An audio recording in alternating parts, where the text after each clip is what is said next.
আপনাকে বলছি যে 4,38,000 কোটি টাকার বাজেট কেউ কেউ জ্ঞান দিচ্ছিলেন, বিরোধিতা করার তো কিছু নেই, সুযোগ নেই আপনাদের। বলছিলেন আসবে কোথা থেকে, কোথা থেকে আসবে জানেন? বীরভূমে পাথরে কি করেছেন জানেন? আপনাদের হাতে ছিল পার্টি, সব ল্যাম্পোস্ট ছিলেন। আসল তো যুবরাজ,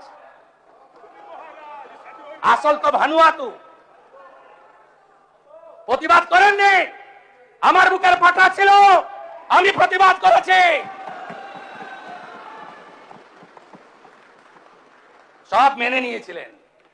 1 বছরে বীরভূমের পাথর থেকে রেভিনিউ দিয়েছেন 60 কোটি টাকা। আর আমরা 9 মে শপথ নেওয়ার পরে 1 মাসে রেভিনিউ দিয়েছি 83 কোটি টাকা।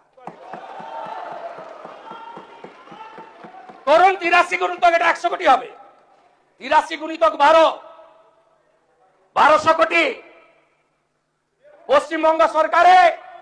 পশ্চিমবঙ্গ সরকারের অ্যাকাউন্টে 100 কোটি, বাকি 1100 কোটি ক্যামার্কস্ট্রিট হয়ে দুবাই।